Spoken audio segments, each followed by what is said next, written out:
안녕하십니까, 박사호입니다. 이번 방송에서는 서구의 대러시아 제재, 그 엉뚱한 자기 발등 찍기가 어떤 것인지를 설명하는 세르비아 학자의 견해를 소개해 드리겠습니다. 슬로보단 렐직이란 세르비아 언론인이자 학자가 러시아 매체 RT 세르비아 발칸판의 사설 하나를 게재했습니다. 제재는 유럽에 대한 스탈린그라드가 제목입니다. 스탈린그라드 하면 나치 독일이 러시아를 침략해버린 치열한 공성전인데, 유럽이 어설프게 대러시아 제재를 취하는 바람에 스탈린그라드가 든 엄청난 곤경에 빠졌다는 겁니다. 렐직은 러시아나 중공에 대한 경제 제재는 결코 효과가 없을 것이라고 잘라 말했습니다. 쉽게 말해 러시아나 중공에 너무나 많은 상품을 의존하고 있기 때문에 자기 파멸적 결과를 초래할 것이라고 그는 말했습니다. 러시아에는 천연가스와 원유를 지나치게 의존하고 있고, 중공에도 역시 제조업 상품을 의존하고 있다는 논리입니다. 그는 스위스 국제경영개발연구소의 평가를 하나 인용했습니다. 이 연구소는 우크라이나 전쟁 이후 유럽연합 등 소위 경제 선진국 기업의 8.5%만이 러시아를 떠났다고 지적했습니다. 썰물처럼 죄다 빠져나간 게 아니라 손해를 보더라도 머물고 있다는 겁니다. 서구 정치인들과 매체들은 러시아 침략에 대한 보복으로 자본을 철수시켰다고 하지만 실상은 그게 아니라는 겁니다. 그런데도 불구하고 브라셀에 드럼치는 자들은 10번째 제재에 북소리를 올리며 소란을 떤다고 그는 말했습니다. 렐직은 현상을 보면 아주 기가 막힐 지경이라고 말했습니다. 그는 세계 경제가 아마도 2차 대전 이후 가장 힘든 시험에 직면해 있다는 IMF 크리스탈리나 게오르기에바의 말을 인용했습니다. 또 임박한 금융 붕괴는 수학적 확실성이라는 전 블랙락 매니저 에드워드 다우드도 인용했습니다. 수학적 확실성이라는 말은 1 더하기 2는 3처럼 너무 단순한 이치라는 겁니다. 역사상 최악의 경제 불황이 다가오고 있다는 사상가 윌리엄 앵달의 표현과는 뉘앙스 차이만 있을 뿐 본질적으로는 같다고 말했습니다. 렐직은 경제 붕괴의 표본으로 미국을 거론했습니다. 가장 부유하다는 미국에서 복지기금을 받는 국민의 수가 풀타임 일자리를 가진 국민보다 많다고 그는 지적했습니다. 또 공립학교에 다니는 120만 명의 어린이가 노숙자라는 사실에도 주목했습니다. 또 미국은 정부 부채가 국내 총생산의 122%나 된다고도 말했습니다. 또 그 부채에 대한 이자는 사회보장이나 의료 또는 국방비만큼에 해당된다고 합니다. 미국에서 이자가 지급되는 동안 정부 부채는 계속 늘어나고 있다고 합니다. 그러나 미국은 경제적 망상에 빠져 돈을 인수하면 그 어떤 빚도 갚을 수 있는 것으로 믿고 있습니다. 그는 또 닥터 둠이라 불리는 경제학자 누리엘 루비니가 지금의 상황이 토마스만의 더 매직 마운틴과 유사하다고 말한 점에도 주목했습니다. 토마스만은 더 매직 마운틴에서 2차례 세계대전 전 지적 문화적 환경과 광기를 소설했습니다. 토마스만의 소설 스토리가 오늘날 세계 엘리트 회원들이 파티를 조직하는 다보스의 높은 호텔에서 영감을 받아 지은 요양소에서 진행된다는 우연이 흥미롭다고 누리엘 루비니는 말한 적이 있습니다. 렐직은 우리가 살고 있는 시대의 거대 위협은 2차 세계대전 이후 비교적 평화로웠고 번영한 75년의 시기보다는 1914년에서 1945년 사이의 비극적인 30년과 비슷하다고 평가했습니다. 렐직은 다보스의 올해 가장 영향력 있는 참가자로 크리스티 프릴랜드 캐나다 부총리, 우르줄라 폰데어 라이엔, 세계경제포럼 창시자 클라우스 슈밥을 들었습니다. 그러면서 그들은 1940년대 반러시아 전쟁에서 나치를 이끌던 그들의 아버지, 할아버지와 연결되어 있다고 렐직은 말했습니다.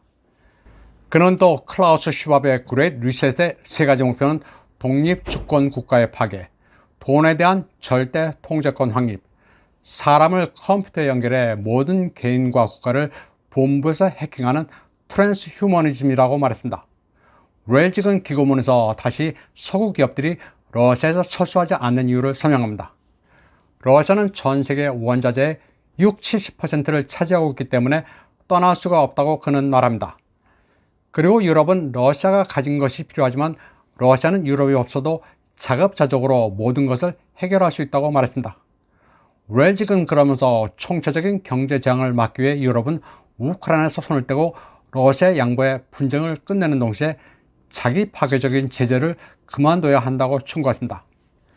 그는 또 세계적인 지정 전략학자 미셸 초스tov스키를 인용했습니다. 지난 11개월 동안 우크라이나 전쟁에 관한 기사를 검토해보니 미군과 정보기관 고위직들이 우크라이나가 전쟁에서 졌다는 결론을 내렸다는 점을 들었습니다. 초스tov스키는 분쟁이 시작될 때 우크라이나가 해공군을 잃었고 나토 역시 무력화됐다는 사실을 거론했습니다. 또 나토에서 헤비급 선수에 해당하는 터키가 러시아와 동침하고 있다는 점도 들었습니다. 그리고 우크라이나가 흑해서 해군력도 상실하고 아조프해와 우크라이나 동부에 대한 해상 접근도 할 수 없다는 점도 거론했습니다.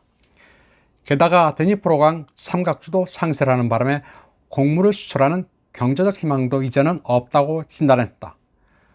웰직은 또 서방 기업들이 머리 없는 정치인들의 미친 욕망에 따라 러시아에서 비즈니스를 그만두고 키예프로 달려간다면 동면 상태에서 얼어 죽게 될 것이라고 진단했습니다. 다음 소식입니다. 안제이 두다 폴란드 대통령 리가를 방문해 에글리스 레비츠 라트비아 대통령을 만나 러시아의 범죄를 기소하기 위한 특별재판소를 설립하려는 아이디어가 시급하다고 말했습니다. 라트비아는 다른 발틱 국가처럼 러소포비아의 광기가 심한 나라입니다.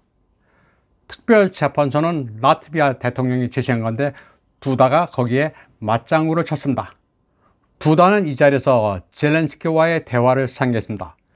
그는 러시아가 전쟁에서 지면 평화조약을 키예프 오블라스트의 페레야슬라브에서 맺어야 한다는 얘기를 젤렌스키에게 했다고 말했습니다. 1654년에 맺어진 페레야슬라브 조약은 우크라이나 역사에서 상당한 의미가 있습니다. 폴란드에 대항하기 위해 우크라이나 코자크 수장 보단 흐멜니츠키가 모스크바와 맺은 게 페레야슬라브 조약입니다. 이 조약으로 우크라이나 국가는 소멸돼 러시아 제국에 속하게 됩니다. 그런데 이 페레야슬라브 조약은 좀 컨트로버셜합니다. 결과적으로는 우크라이나 민족국가가 소멸됐지만 우크라이나 민족주의자들은 러시아에 복속되려 한 게 아니라 동등한 입장의 동맹조약이라고 주장합니다. 그런데 두다가 페레야슬라브 조약을 언급한 게 좀 이상합니다. 난데없이 폴란드에 대항하기 위해 우크라이나, 러시아가 맺은 조약을 언급한 게 뜬금이 없습니다. 그래서 폴란드인들은 두다에 대해 역사도 모르는 미친놈이라고 비난합니다. 그런데 두다가 과연 역사를 몰랐을까 의아하기도 합니다. 만약 두다가 페레야슬라브를 제대로 알고 있었다면 싸우다가 러시아에 복속됐으면 좋겠다는 심정의 표현일 수 있습니다. 폴란드로서는 우크라이나가 지든 말든 러시아에 최대한 피해를 입혔으면 좋겠다는 입장이면서 최우선 목표는 우크라이나 서부 병합입니다. 어쨌든 액면 그대로 보면 두다는 젤렌스키가 러시아를 굴복시키고 페레야슬라브에서 평화조약을 맺으라고 말했습니다. 이에 대해 폴란드 네티즌들은 그런 환상은 푸틴에게 이야기하라. 굉장히 공허한 말로 그런 일은 발생하지 않을 것이라고 비웃었습니다. 또 두다에게는 안타깝다. 그는 외교는 물론이고 역사를 전혀 이해하지 못하고 있다는 반응도 있었습니다. 그런가 하면 그냥 미친놈이다. 우크라이나는 항복문서에 서명할 것이다. 젤렌스키보다 두다의 현실 감각이 더 떨어진다는 의견도 있었습니다. 젤렌스키에 대한 무한한 지원을 외치고 있는 에스토니아 카야 칼라스 총리가 아주 특이한 사진을 소셜미디어에 올렸습니다. 그녀는 우크라이나에 대한 에스토니아인의 지지는 흔들리지 않는다면서 토르바라는 지역의 주민들이 만든 젤렌스키의 모래 조각상을 바라보는 사진을 올렸습니다. 미국 자유의 여신상을 본따 만든 젤렌스키 모래 조각입니다. 젤렌스키가 한 손에 횃불, 또 다른 한 손에 우크라이나 삼지창이 새겨진 명판을 들고 있는 모습인데 기괴하기 짝이 없습니다. 이번 방송은 여기까지 하겠습니다. 시청해주신 여러분 감사합니다.